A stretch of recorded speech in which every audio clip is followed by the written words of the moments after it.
हनुमान जी से तुलना करना अपने अधिकारियों की एक अच्छी बात है कि हम बड़े एक्टिव हैं, बड़े अच्छे लोग हैं। सीएम जो है वो हनुमान से तुलना करती है और पीएम जी की तुलना जो है वो राम जी से कर दी जाती है। और दूसरी चीज आपने कहा कि बहुत सारे धर्मगुरु भाजपा के पक्ष में बोलते हैं जी, तो धर्मगुरु तो भाजपा के पक्ष में बोलेंगे क्योंकि हम धर्म के साथ। कौन लोग हैं जो भारत में संवैधानिक चीजों के ऊपर तोड़ मोड़ गिराने की बात करते हैं, जेनेक्स को भड़काने की बात करते हैं। और उसी से जुड़ा हुआ आसिफ का भी बयान है कि बहुत सारे प्रोडक्ट के ऊपर 28% जीएसटी था। टीवी के ऊपर जो इंसान एक बार लगाता है, जो रोजमर्रा की सवाल नहीं सवाल यहाँ पे है, रोजमर्रा की जो खाने की जो इस्तेमाल होने की चीजें हैं उन वस्तुओं के ऊपर से जीएसटी का कोई असर नहीं पड़ता है। जिस इंसान ने 10 साल पहले टीवी लगाया है, क्या वो दोबारा अपने घर को 2000 रुपए कम टीवी का प्राइस हुआ तो खरीदने के लिए जाएगा? बच्चा अगर एक पेन लेता है उसके ऊपर भी जीएसटी जो है बच्चे को पढ़ाने के लिए दी जा रही है और उसके ऊपर भी कम नहीं हुआ। मैं वो कह रहा हूँ जितने भी चीजें हैं पेन के ऊपर भी कम की गई, 18% से 12% की कि राहुल गांधी जी को नोबेल प्राइज मिल जाए, ज्ञानपीठ पुरस्कार मिल जाए, नाम लिखी नहीं हो पुरस्कार दे दिया जाए। कांग्रेस के जमाने में बहुत होता था, सब अवार्ड लोगों को तय होते थे कि ये पद्म श्री इनको दिया जाएगा, पद्म भूषण इतना दिया जाएगा, इनको इतना पैसा दे दो। ये सब कांग्रेस में होता था। मेरा ये कहना है कि वो बड़े सिंसियर राजनीतिक नहीं है और राजनीति को उनका सेकेंडरी है, उनको जबरदस्ती राजनीति में थोपा गया है क्योंकि गांधी परिवार के अलावा सबको कांग्रेस को लगता है कि गांधी परिवार में जिसके नाम के आगे गांधी लगा होगा वही कांग्रेस को चला पाएगा। आप देख रहे हैं देशवाणी, दहाड़ ही काफी है। नमस्कार दोस्तों, बहुत बहुत स्वागत है आपका इस खास शो में। और आज फिर से हम लोग जो हैं वो आप लोगों के सामने पेश हैं नए मुद्दों के साथ। बीते सप्ताह क्या क्या बातें हुई, किन किन बातों को लेके देश में हलचल मची है, खासतौर पे दिल्ली में जो है वो हलचल मची, और उसके बाद लोगों का क्या रिएक्शन आया, नेताओं का क्या रिएक्शन आया, सबके ऊपर बातचीत करेंगे। फिर से एक बार हमारे साथ में शुभेंदु शेखर अवस्थी बीजेपी से प्रवक्ता हैं, हमारे साथ जो है वो जुड़ चुके हैं। तो शुभेंदु जी, इजाजत है सवाल करने की? आप सवाल पूछते रहो और हम जवाब देते रहेंगे जी। आपके सवालों से कभी कोई डर नहीं है, क्या बात, बिंदास जवाब देते हैं, सही जवाब देते हैं। और कई बार कुछ पत्रकार सवाल ही गलत पूछते हैं तो उनको जवाब भी गलत नहीं, आज जो है वो सारे सवाल भी सही होंगे और हम उम्मीद करते हैं कि जवाब भी हमें घुमा फिरा के जो है वो ना आए, हमें भी सीधा सीधा जवाब जो है वो आप दें। तो सबसे पहला सवाल जो है दिल्ली की राजनीति को लेके है। बवाल मचा हुआ है कि सीएम रेखा गुप्ता ने भगवान हनुमान के ऊपर जो है आपत्तिजनक टिप्पणी की और उसको लेके जो है वो विवाद हो गया। काफी हिंदू संगठन भी जो है वो उस चीज की मांग कर रहे हैं कि उनके ऊपर जो है वो एक्शन होना चाहिए, भले ही वो सीएम है। तो दोस्तों यहाँ पे मैं ये भी बता देना चाहूंगी कि पिछले दिनों जो है सीएम रेखा गुप्ता ने कहा था कि मेरे यहाँ पे जितने भी अधिकारी हैं काम करने वाले वो सब हनुमान हैं और जब तक हनुमान की पूंछ में आग नहीं लगाई जाती तब तक वो जो है वो कोई काम नहीं करते, इसीलिए इन हनुमानों की पूंछ में जो है वो आग लगानी। भगवान के साथ अधिकारियों की तुलना करना सही था? देखिए, हम लोग विषय को विषयांतर कर देते हैं जी। इधर का उधर, उधर का इधर कर देते हैं। पिछली बार भी आपने एक प्रश्न पूछा था जी। और उसमें कहा था कि उन्होंने रेखा जी ने क्या बोल दिया कि 70 साल से आप हैक कर रहे थे मशीन और हमने उसमें तो मैंने क्रॉस आपके साथ किया ही नहीं था शुभेंदु जी। उसमें अगर क्रॉस की बात करूं तो उस टाइम पे तो ईवीएम थी ही नहीं ना, तो मैं इसीलिए कह रहा हूँ जी, है ना। तो अभी ये भी जो विषय था जी, हनुमान जी से तुलना करना अपने अधिकारियों की एक अच्छी बात है कि हम बड़े एक्टिव हैं, बड़े अच्छे लोग हैं। सीएम जो है वो हनुमान से तुलना करती है और पीएम जी की तुलना जो है वो राम जी से कर दी जाती है। सारे कॉपीराइट रामायण के पात्रों के बीजेपी ने ले रखे हैं। देखिए, जो जैसी जिसकी भावना रहती है वो लोग उन्हीं पात्रों को ढूंढ लेते हैं जी। हैं, हम लोग भी राम और राम के विषयों से जुड़े रहते हैं, इसलिए हम अपने पात्रों में राम और राम से जुड़े हुए पात्रों को लिखते हैं। जो लोग रावण और असुरों की मनसा से चलते हैं, विश्वास रखते हैं, वो लोग रावण और विभीषण को भी याद रखते हैं। अब मैं आपको बताता हूँ उनका जो कहना था, कथन था, उस पर उन्होंने कहीं नहीं कहा ऐसा, और कहीं भी भगवान हनुमान जी की को कोई गलत बात कही, उन्होंने कहा कि हमारे कार्यकर्ता, हमारे जो यहाँ के अधिकारी हैं वो बहुत एक्टिव हैं, पर उनको और एक्टिव रखने के लिए उनको हमेशा तैयार रखना पड़ता, बार बार रिपीट कराना पड़ता है। और उन्होंने इस बात को कहा कि जैसे हनुमान जी को उनकी ताकत की याद दिलानी पड़ती थी जी। और हर, क्योंकि उनको कहा जाता है कि उनको शाप था हनुमान जी को कि वो बहुत जल्दी भूल जाते थे और उनको कितनी पावर है ये उनको याद नहीं रहता था। तो कई बार अंगद ने और कई बार और लोगों ने उनको याद दिलाया है। ऐसे ही जो अधिकारी हैं उनको अच्छा काम करने के लिए उनको बार बार याद दिलानी पड़ती है, फॉलो करना पड़ता है। इससे उनका मतलब था, इसको कंट्रोवर्सी बनाने की कोई आवश्यकता नहीं है। रेखा गुप्ता जी को उनकी हर बात समझदारी के साथ होती है, पर विपक्ष कहीं ना कहीं कुछ कमियां तो ढूंढ नहीं पा रहा जी। अब वो ढूंढ रहा था कि कहीं पोल्यूशन हो जाए दिवाली के पहले, कहीं पटाखे, ग्रीन पटाखों के ऊपर भी उसने उल्टे सीधे बात बोल रहे हैं। हम लोगों का कहना है जब आपको विषय नहीं मिल रहा है तो आप जब छोटी छोटी चीजों तो को ध्यान से, पटाखों की तो छूट जो है वो दे रही है दिल्ली सरकार अब की बार। लेकिन जब केजरीवाल की सरकार थी तो उस टाइम पे तो हंगामा हो जाता था। दिवाली के त्योहारों के दिन जो है वो राजनीति काफी गर्म हो जाती थी पोल्यूशन को लेके। आशा जी, उस समय पर जानबूझ के उस समय की सरकारें हिंदू त्योहारों पर बैन लगाती थी। जैसे 10 बजे के बाद रामलीला नहीं होगी। आप बताओ, रामलीला 10 बजे बंद कर दी जाए, आज तक बचपन से लेके आज तक हमने कभी रामलीला 10 बजे बंद होते हुए नहीं देखी थी। पर सरकार का आदेश था उस समय की, ना ही उन्होंने प्रयास किया। हम लोगों ने प्रयास करके 12 बजे तक का इसका प्रयास किया और अब इस बार 12 बजे तक रही और कोई भी दिक्कत नहीं रही। किसी को कोई दिक्कत नहीं। उन्होंने जहाँ पर जो आवासीय घर रहते हैं उनके लिए उन्होंने एक डेसिबल फिक्स कर दिया था कि इससे ऊपर आवाज नहीं होनी चाहिए। तो हमारे त्योहार भी बनने चाहिए और उन त्योहारों से किसी को दिक्कत भी नहीं होनी चाहिए। इसीलिए दिवाली हमने बचपन से पटाखे खेले हैं, फोड़े हैं और एक ऐसा उत्साह का त्योहार होता है। आपने भी पटाखे जलाए होंगे, फुलझड़ियां जलाई होंगी। बिल्कुल। तो हम चाहते हैं वापस इस बार की दिवाली उसी तरीके की हो। हाँ, ऐसे पटाखे यूज हो जो पोल्यूशन को ना बढ़ाएं या पोल्यूशन ना करें, ये हमारा भी कर्तव्य है। इसलिए ग्रीन पटाखों के लिए हमने याचिका भी सुप्रीम कोर्ट में दी है और शायद सुप्रीम कोर्ट ने भी ये कहा है कल के उस पे कि हम देख रहे हैं कि किस तरीके से इन दोनों चीजों का बैलेंस बनाया जाए। कुछ लोग तो ये भी कह रहे हैं कि बीजेपी को जब अपनी कोई बात मनवानी होती है तो वो धर्म गुरुओं को, कथावाचकों को आगे कर देती है। ऐसे ही हाल में पीठाधीश्वर धीरेन्द्र किशन शास्त्री जी का जो है वो बयान आता है कि तुम अपने धर्मों पे बकरे काटो, भैंसे काटो, हमें कोई मतलब नहीं है, लेकिन हमारे धर्म पे हमें पटाखे फोड़ने से रोकने के लिए आप नहीं कह सकते। देखिए, इस तरीके के भड़काऊ भाषण देना कहीं ना कहीं भड़काऊ भाषण नहीं है। पोल्यूशन पटाखों से यदि हो रहा है तो बकरीद पर जब हम बकरा काटते हैं तो पूरी की पूरी नाली में पानी बहता है। वो पानी नहीं होता, वो खून होता है। तो ऐसे स्थिति में उस पर सरकार का कोई ऑब्जेक्शन नहीं आता, विपक्षी पार्टियों का कोई ऑब्जेक्शन नहीं आता कि इससे कैसे पोल्यूशन हो रहा है, पूरा का पूरा घर के आगे का एनवायरनमेंट खराब हो रहा है, वो पटाखों से आ रहा है। तो ऐसा चीजें। और दूसरी चीज आपने कहा कि बहुत सारे धर्मगुरु भाजपा के पक्ष में बोलते हैं जी। तो धर्मगुरु तो भाजपा के पक्ष में बोलेंगे क्योंकि हम धर्म के साथ हैं। और जो अधर्मी लोग हैं जो कहते हैं आई लव मोहम्मद, पता नहीं क्या क्या लव, उनको और उनके साथियों को, और जो बाहर से टूल किट चलती है, वो चाहते हैं, जो असुर टाइप की विचारधारा के लोग होते हैं वो चाहते हैं कि यहाँ पे डिस्टरबेंस हो, तो वो अपनी भाषा यूज करते हैं। तो एक तरफ धर्म और एक तरफ अधर्म, ये एक ऐसा युद्ध है जो भारत में हो रहा है। पर आपको मालूम है कि धर्म और अधर्म में विजय धर्म की होती है, तो हर बार विजय धर्म की ही होगी। क्या बात है। करवा चौथ हाल ही में जो है वो अभी क्या, करवा चौथ पे नेताओं के वीडियो काफी वायरल हुए। मतलब दिखाया गया कि सीएम रेखा गुप्ता ने करवा चौथ वाले दिन जो है वो कैसे डांस किया अपनी सखियों के साथ, सहेलियों के साथ। मनोज तिवारी ने किस तरीके से सुरभि तिवारी को देखा और चांद को देखा। साथ में ही अगर बात करें तो मध्य प्रदेश के शिवराज सिंह, ऐसे तमाम बहुत सारे बड़े बड़े बीजेपी नेताओं के जो हैं वो वीडियो वायरल होने लग गए।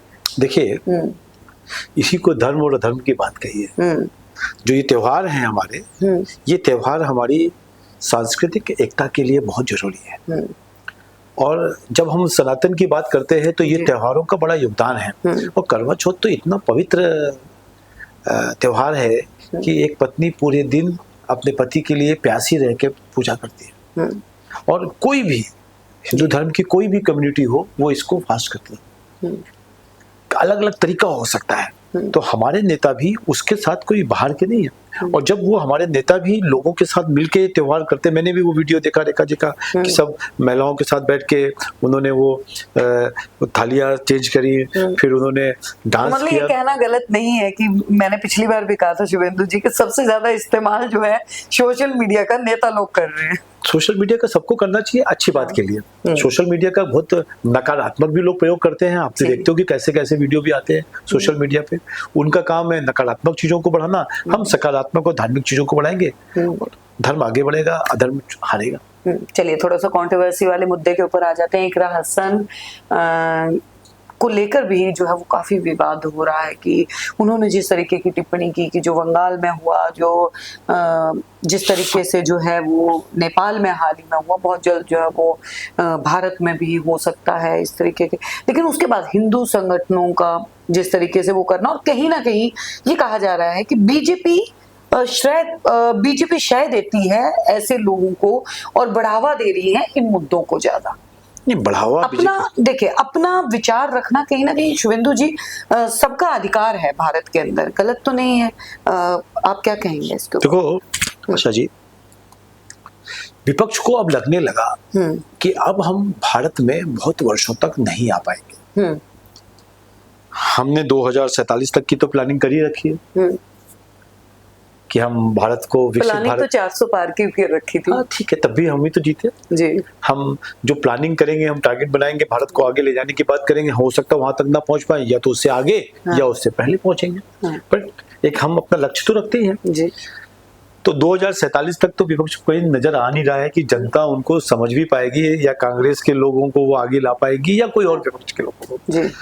तो आपको याद होगा कि जब नेपाल में हुआ तो अखिलेश यादव जी ने एक स्टेटमेंट दिया, उसमें कहा कि जिस तरीके से नेपाल में हुआ है, बांग्लादेश में हुआ है, और उसके पहले श्रीलंका में हुआ था पिछले वर्ष, ऐसे ही भारत में करा देंगे। ये कौन लोग हैं जो भारत में संवैधानिक चीजों के ऊपर तोड़ मोड़ गिराने की बात करते हैं, जेन एक्स को भड़काने की बात करते हैं? और उसी से जुड़ा हुआ इकरा हसन का भी बयान है।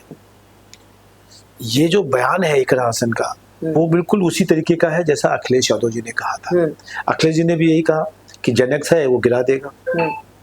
भाई ये भारत है, और भारत का जो जेन एक्स है ना, वो विकास की ओर चल दिया है, वो इन सब चीजों में फंसेगा नहीं आपके तरीके से। और जो जेन एक्स है वो समझदार जेन एक्स है। वो श्रीलंका में या नेपाल में कुछ इंटरनेट को लेके और उन विषयों को लेके यदि जो हुआ, उनको लगता है कि कुछ इस तरीके का यहाँ पे भी भड़काया जाए। ऐप तो खैर भारत के अंदर भी बंद की गई थी। सुन तो लो, और भारत में भी बहुत सारे, आपको याद नहीं होगा टिकटॉक बंद कर दिया था हम लोग ने जब, बिल्कुल है ना। बहुत सारे लोगों ने काम धंधा छोड़ के टिकटॉक पे अर्निंग करनी शुरू कर दी थी। तो ऐसा चीजें होती रहेंगी देश के लिए, जो चीजें हैं वो होती रहेंगी। पर इस देश का जो युवा है वो अपने को 2047 तक देख रहा है कि किस तरीके से भारत को आगे लेके जाना है। और उसमें मोदी जी का विजन, भारतीय जनता पार्टी का विजन, आरएसएस का विजन, और भी, मैं तो यही नहीं कह रहा, और भी राष्ट्रवादी जो चेतना है, जो विचारधारा है, उसको ले जा रहे हैं। खाली मैं ये कहूंगा खाली भाजपा वाले राष्ट्र को आगे ले जा रहे हैं, ऐसा नहीं है। देश के अंदर बहुत सारी राष्ट्रीय, विपक्ष का भी तो मानेंगे ना अहम रोल है भारत को आगे ले जाने। देखो जैसे स्टेटमेंट आ रहे हैं उससे तो हमको कहीं नहीं लगता विपक्ष का। अखिलेश यादव कह रहे हैं कि हम इस तरीके की विचारधाराओं को तोड़ेंगे, हैं, हम भारत के टुकड़े करेंगे, सरकार गिरा देंगे, और हम सरकार पे कूच कर देंगे, लोगों को भड़का देंगे। जिस तरीके की बातचीत हो रही है, तो ये आप समझिए कि आने वाला समय, जो पहले था लोग पाकिस्तान के झंडे लेके कहते थे पाकिस्तान जिंदाबाद, अब लोग हाथ में तिरंगा झंडा लेंगे और बोलेंगे भारत माता की जय, पर जो काम करेंगे वो भारत विरोधी काम होगा। बहुत सारे आंदोलन पीछे हुए, लोगों ने आंदोलन की करने के लिए तैयारी करते रहते हैं, और इसी तरीके में हम आगे देखेंगे कि आने वाले समय पे भी कई आंदोलन विपक्ष खड़ा करेगा। उसका उद्देश्य भारत को डिसेबल करना है, उसको आर्थिक रूप से पीछा करना है। वो सोच नहीं पा रहा, वो समझ नहीं पा रहा कि क्यों सब कुछ होने के बाद भी ट्रंप के इतने सैंक्शन होने के बाद भी सोने का भाव बढ़ा है। तो देश के अंदर प्रगति की बात चल रही है, जीएसटी मैक्सिमम कलेक्शन हुआ है, लोग खुश नजर आ रहे हैं, तो उसको लगता है कि कुछ और बड़ा। जीएसटी के ऊपर पिछले दिनों हम लोग जो है वो जनता के बीच में गए, शुभेंदु जी, हमने जनता की राय ली कि जीएसटी कम हुआ है, बीजेपी बार बार कह रही है, सेंट्रल गवर्नमेंट बार बार कह रही है, आप खुश हैं, राहत मिली है।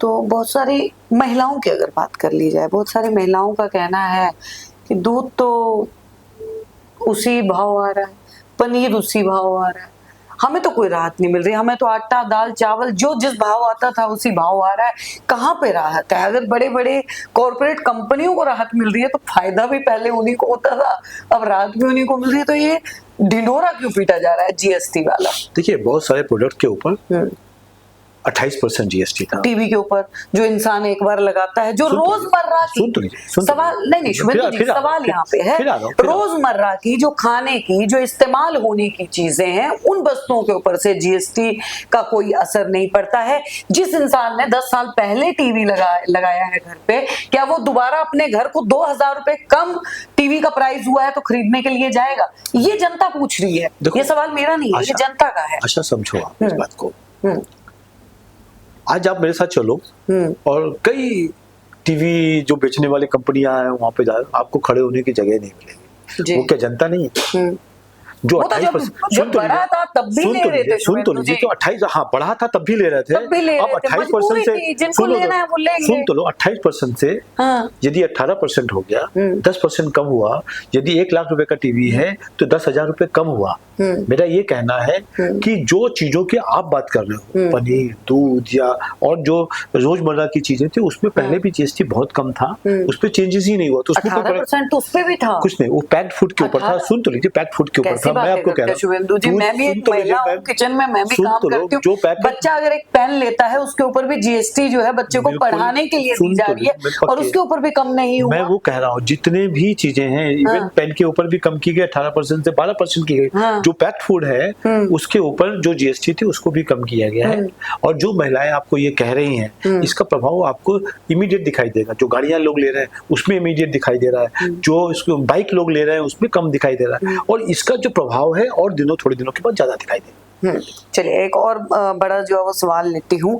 वेनेजुएला की विपक्षी नेता है मारिया कोरिया, उन्हें इस बार नोबेल पीस प्राइज जो है वो मिला। तो कांग्रेस के प्रवक्ता हैं सुरेंद्र राजपूत जी, तो उन्होंने कहा कि वो जो है संविधान की बात कर रही थी, तो उन्हें नोबेल प्राइज जो मिला। तो कांग्रेस में भी हमारे एक नेता हैं जो कि संविधान की बात कर रहे हैं, मतलब इनडायरेक्ट वे में उन्होंने राहुल गांधी के लिए नोबेल प्राइज पीस उसकी जो है वो बात की। लेकिन इसके ऊपर जो है बीजेपी फिर से तंज कसना, मतलब बीजेपी ने शुरू कर दिया। मतलब क्यों बीजेपी क्यों नहीं चाहती कि राहुल गांधी को जो है वो प्राइज मिले? अब एक हमारे अमेरिका में फूफा जी हैं, वो भी चाहते थे कि उनको भी नोबेल प्राइज मिले। अब हमको लगता है थोड़ी बहुत इच्छा राहुल बाबा की भी हो गई है नोबेल प्राइज लेने की, तो लोग अटकलें लगाते रहते हैं। लेकिन राहुल गांधी ने नहीं कहा, एक प्रवक्ता ने कहा उसके ऊपर जो इतना चुटकी लेना बीजेपी जिस तरीके से, मतलब ऐसा लगता है कि बीजेपी जो है इंतजार करती है कि राहुल गांधी के लिए कोई कुछ बोले और हम उसके ऊपर जो है वो वार करें। ये तो वैसी बात हो गई कि राहुल गांधी जी को नोबेल प्राइज मिल जाए, ज्ञानपीठ पुरस्कार मिल जाए, किताब लिखी नहीं हो पुरस्कार दे दिया जाए। ये कांग्रेस के जमाने में बहुत होता था, सब अवार्ड लोगों को तय होते थे कि ये पद्म श्री इनको दिया जाएगा, पद्म भूषण इतना दिया जाएगा, इनको इतना पैसा दे दो, ये सब कांग्रेस में होता था। मेरा ये कहना है कि नोबेल प्राइज जो लोग बहुत अच्छा काम करते हैं उनके लिए लिखा जाता है, और शांति के लिए राहुल गांधी जी को छोड़ दो, उनको क्या मिलना चाहिए क्या नहीं मिलना चाहिए, अभी बहुत समय है। तो फिर इतना सीरियस बीजेपी के लोग जो है कोई जवाब कोई स्टेटमेंट देगा तो उसको जवाब देना पड़ेगा। हम प्रवक्ता लोग हैं, प्रश्न यदि आएंगे तो जवाब देंगे। आप प्रश्न प्रवक्ता तो खुद प्रश्न जो है वो करते हैं। बीजेपी के प्रवक्ता बोलते हैं कि राहुल गांधी 15 दिन से ज्यादा हो गए अमेरिका के अंदर जो है वो घूम रहे हैं, कॉफी बनाना सीख गए हो, तो अब आ जाए, बिहार के चुनावों की डेट जो है वो डिक्लेयर हो गई है। तो ये बीजेपी की प्रवक्ता जो वो खुद वो ले रहे हैं। इसका उदाहरण दूंगा मैं। जी। जैसे कोई स्कूल में कुछ बच्चे नहीं पढ़ते हैं तो उनके माँ बाप रोज पीट पीट के उनको वापस स्कूल भेजते हैं, किसी तरीके से समय निकालते हैं, फिर भाग जाते हैं, फिर घर में घूमते रहते हैं, 2-4 दिन आते हैं, फिर वो स्कूल गोल मारने लगते हैं। राहुल गांधी जी बिल्कुल वैसे ही है।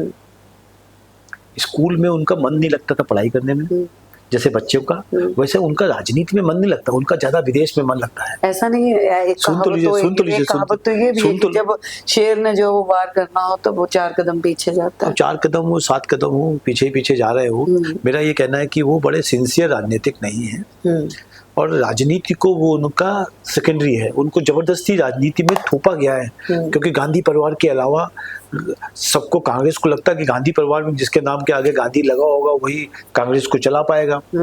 और इस दुविधा के कारण कि राहुल गांधी जी के अंदर गांधी लगा हुआ है, वो कांग्रेस को किसी तरीके से सरवाइव करा देंगे, इस दुविधा के कारण कांग्रेस फंसी हुई है। और एक और चीज कहूंगा, वो खुद भी राहुल गांधी ने शुरुआती समय में कहा है कि वो कभी राजनीति में नहीं आना चाहते थे। पिताजी की डेथ के बाद, उनकी राजीव गांधी की डेथ के बाद राहुल गांधी जी के स्टेटमेंट थे और उन्होंने अभी पीछे भी किसी स्टेटमेंट में कहा था कि वो बड़ा बेचैन थे और वो कभी पॉलिटिक्स में नहीं आना चाहते थे। तो जबरदस्ती यदि लाया गया है तो ऐसा ही होगा। तो आपको जैसे मालूम है बिहार में वो 15 दिन चले यात्रा, वोट बचाओ यात्रा में है, और उसके बाद फिर वो सीधा मलेशिया चले गए। तो उनको तो आदत बाहर की है, यदि जिसको आदत समोसे की लग जाए वो फ्रूट क्या खाएगा। जी चलिए थोड़ी सी जो है वो बात कर लेते हैं। दिल्ली में शुभेंदु जी उपचुनाव जो है वो होने हैं, बहुत सारी सीटें जो है वो खाली हुई थी मौजूदा विधानसभा चुनाव के बाद, और जनता इंतजार भी कर रही है कहीं ना कहीं कि एक काउंसलर जो है वो निकल के अब आए। तो दिल्ली में चुनावों को लेके क्या कहेंगे, कैसे सीटों का बंटवारा, क्या जो पुराने चेहरे थे उन्हीं को जो है इस बार मौका दिया जाएगा या फिर कुछ 12 चेहरे जो है ऐसे नए लेके आएगी इस बार दिल्ली में बीजेपी? देखिए जो 12 चेहरे हैं हमारे वो नए हो गए, पहला विषय, क्योंकि ये 12 जो चुनाव है वो जहाँ पे कोई हमारा पार्षद था वो एमएलए बन गया, तो पार्षद एमएलए बन गया है तो पार्षद के चुनाव में कोई दूसरा चेहरा आएगा जी। ऐसे ही कुछ दूसरी पार्टी के लोग भी हैं जिनकी सीटें खाली हुई हैं। हम ये 12 की 12 सीटें जीतने वाले हैं। बहुत अच्छी तैयारी है, संगठन के लोग लग गए हैं और मैं एक बैठक में भी गया था और विपक्ष दूर दूर तक कहीं नहीं है। अभी तक उन्होंने तो कुछ काम भी नहीं चालू किया जितना हम लोगों ने पूरा काम कर लिया है। तो मेरे को लगता है ये एक आध सीटें जो चांदनी महल या जो मुस्लिम इलाकों की हैं चांदनी चौक, चांदनी महल, उनको छोड़ दिया जाए जहाँ पे मुस्लिम बहुल्य क्षेत्र है, बाकी सब जगहों पे हम जीत के आ रहे हैं। मतलब मुस्लिम बहुल क्यों नहीं बीजेपी जो है वो मुस्लिम बहुल क्षेत्रों में तो अपना जो है वो बना पा रही है। हम कितना भी बात कहें, हम कितना भी काम करें, सबका साथ सबका विकास सबका प्रयास, पर अभी भी हम मुस्लिम समाज को जिन लोगों ने भड़काया है वो पूरी तरीके से हमको वोट नहीं दे रहे हैं। इसलिए हमको लगता है कि वहाँ पे थोड़ा सा हमको दिक्कत होता है। कई क्षेत्रों में हम जीते भी हैं, उत्तर प्रदेश में भी जीते हैं और इस बार के भी विधानसभा के चुनाव में हम जीते हैं, बट थोड़ा सा टक्कर रहती है। तो उसके लिए बड़ा कॉन्फिडेंटली मैंने नहीं कहा, बाकी सब जगह पे हम जीत के आ रहे हैं। बिहार चुनाव 2 चरणों में होने की जो है वो डिक्लेरेशन हुई है, 2 चरणों में होंगे। 101 के ऊपर जो है वो बात मनी है बीजेपी और एनडीए की, लेकिन कहीं ना कहीं अटकलें लगाई जा रही हैं कि अगर चिराग पासवान अगर चले जाते हैं अपनी उससे जो है वो प्रशांत किशोर की पार्टी से अगर वो लड़ते हैं, और बिहार में इस बार जो है कहीं ना कहीं नीतीश कुमार का थोड़ा खाता जो है वो निचले स्तर पे चल रहा है, क्या लगता है बिहार चुनाव को लेके पहले चरण में अगर वोटिंग की बात करूं कितने प्रतिशत लग रहा है कि जीत की ओर जो है वो बढ़ जाएंगी? दूसरी बात, ये कहीं भी 1% भी शंका नहीं है हम लोगों को कि हम बिहार चुनाव जीतने रहे हैं, भारी मतों से जीत रहे हैं और बिहार की जनता बहुत अच्छी तरीके से नीतीश बाबू को जिता रही है। नीतीश जी के नेतृत्व में बिहार ने विकास किया है। नीतीश जी के नेतृत्व में बिहार ऐसा बेहाल जो था, बिहार जो बेहाल था उसमें शराबबंदी को करने के बावजूद बिहार का डेवलपमेंट करना ये अपने आप का विषय था। और एक बहुत बड़ी जो अभिशाप था शराब का बिहार के लोगों के ऊपर, जी। उसको पूर्णतया बंद किया। और इसी के कारण बिहार की जो जनता है, महिलाएं हैं, बहनें हैं, उन्होंने नीतीश जी को बहुत भारी उसमें दे रहे हैं। और वहीं जब सीएम के लेके नाम आता है तेजस्वी यादव जी का, तो आजकल मैंने कई वीडियो देखी हैं कि वहाँ की जो यंग लड़कियां हैं, बोले ये कैसे, इनको कौन दे देगा वोट, इस तरीके का। तो उनका नाम सुनते ही कोई भी वोट देने को तैयार नहीं है। कोई कहता है 9वीं फेल है, कितना पढ़ा है मेरे को नहीं मालूम, ना मैंने क्वालिफिकेशन ना पूछने जानता हूँ। फिर भी बीजेपी इसलिए क्वालिफिकेशन नहीं पूछ नहीं, अब आप कंट्रोवर्सी तुलना आप पता नहीं कहाँ से कहाँ प्रश्नों को ले जाते हो। मैं ये कह रहा हूँ कि नीतीश जी के सामने हैं तेजस्वी यादव जी, कहीं भी नहीं टिक पा रहे हैं, जनता उनको एक्सेप्ट नहीं कर रही है। और वो वापस लालू का जो जंगल राज था उसको लाने के लिए जनता बिल्कुल विरोध में है। और आप देखिएगा कि भारत भारी बहुमत से बिहार के अंदर सरकार बनेगी। तो देखिए दोस्तों, इस बार के इस इंटरव्यू में, इस शो में बस आज इतना ही। जितने सवाल थे वो हमने सारे रखे। बहुत जल्द जो है वो दिल्ली में भी चुनाव जो है होने जा रहे हैं, उपचुनाव होने जा रहे हैं। फिर से सीटों के ऊपर फिर से घमासान होगा। दिल्ली के चुनावों को लेकर फिर से एक बार रूबरू होंगे। पूरे सप्ताह की जितनी खबरें होंगी, जो जो मुद्दे होंगे, वो अगले सप्ताह फिर से हम लेके आएंगे शुभेंदु जी के पास। तब तक के लिए हमें दीजिए इजाजत।